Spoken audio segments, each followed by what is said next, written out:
Most people assume their money system evolved naturally over centuries. They imagine trade began with bartering, moved to gold coins, then graduated to paper bills and digital transfers through some inevitable progression of convenience and efficiency. But that story is a comfortable lie. The truth is far more deliberate and far more shocking. The monetary system you use every day was not born from market forces or public demand. It was forged in secret meetings by a handful of powerful men who understood that controlling money meant controlling everything else. These weren't accidents of history or gradual reforms debated in parliaments and town squares.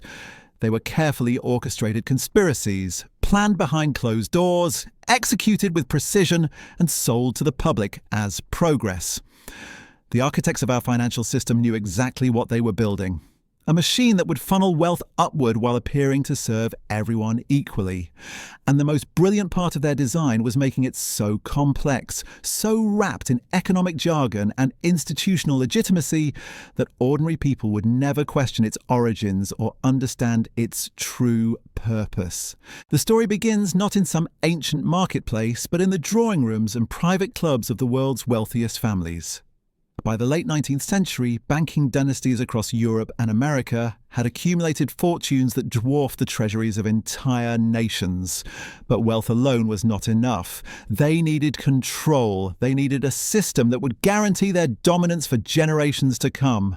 And they needed it to look like anything but what it actually was: the greatest concentration of financial power in human history.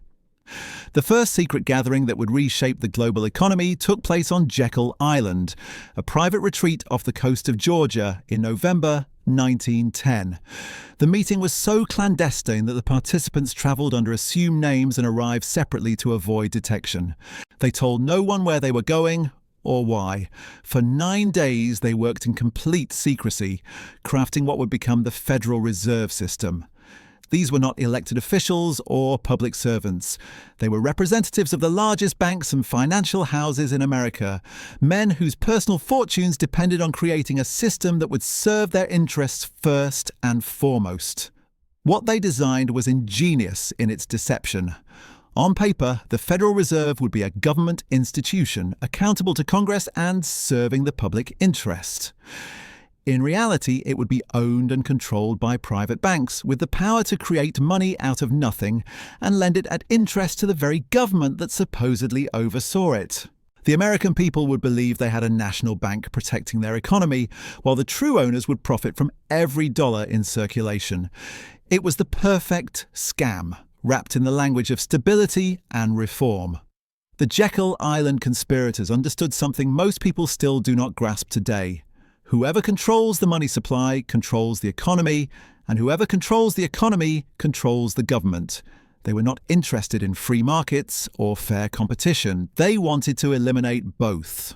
By creating a central bank that could manipulate interest rates, expand or contract credit, and bail out failing institutions, they ensured that success would no longer depend on innovation or efficiency, but on proximity to the money machine they had built. But the Federal Reserve was just the beginning. The same principles, the same secretive methods, and often the same families would go on to design the international monetary system that governs the world today.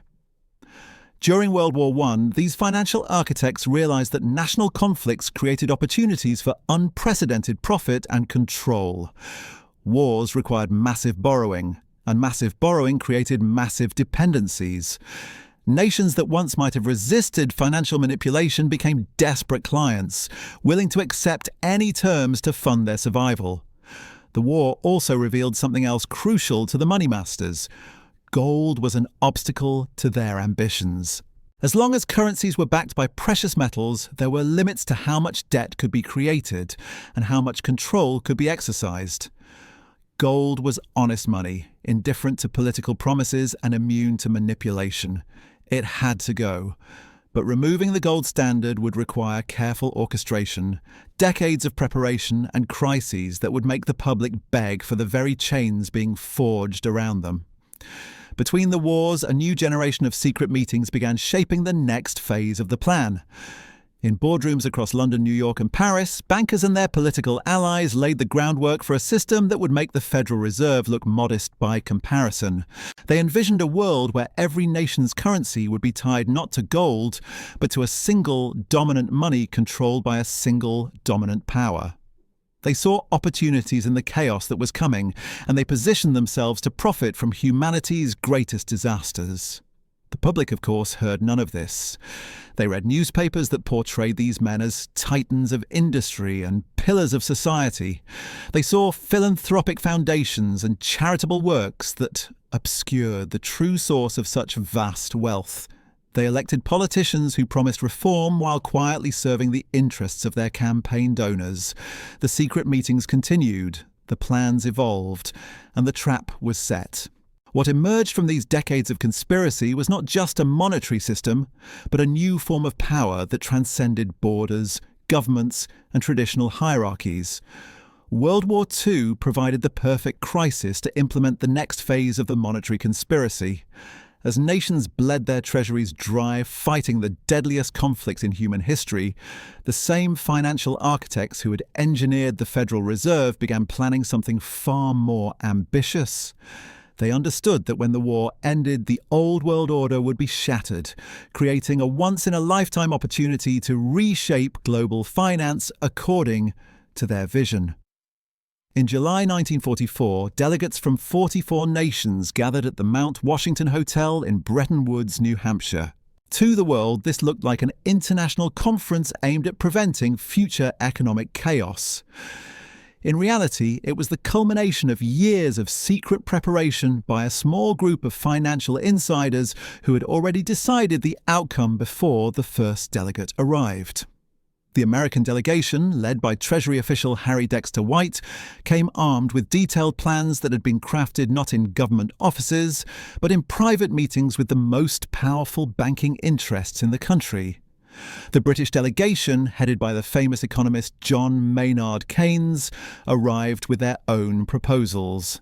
But behind the public debates and diplomatic theatre, both sides were working toward the same goal: replacing the international gold standard with a system that would concentrate monetary power in the hands of those who understood how to manipulate it.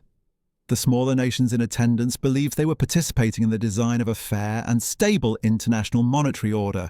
They had no idea they were witnessing the construction of their own financial subjugation. What emerged from Bretton Woods was a masterpiece of financial engineering disguised as international cooperation.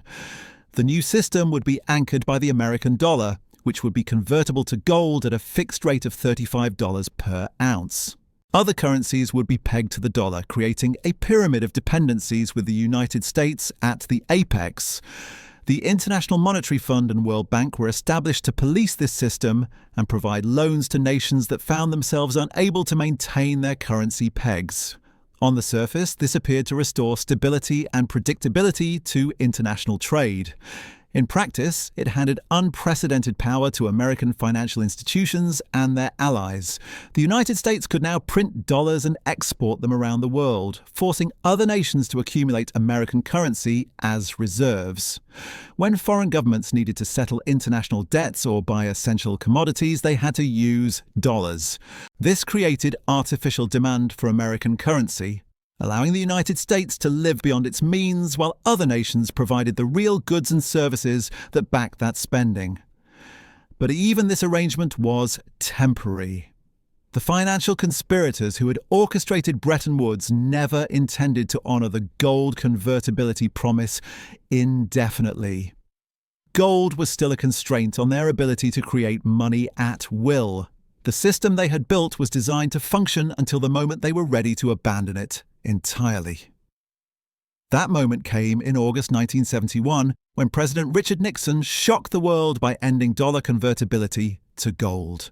The secret meetings that forged our money system weren't historical curiosities. They were blueprints for the financial prison we inhabit today. From Jekyll Island to Bretton Woods, every crisis was leveraged, every reform was theatre, and every promise of stability masked deeper control. The men who designed this system understood that true power comes not from owning things, but from owning the very definition of value itself. History doesn't repeat, but if you don't understand it, it will crush you all the same. If this opened your eyes, hit subscribe. The truth has been hidden long enough.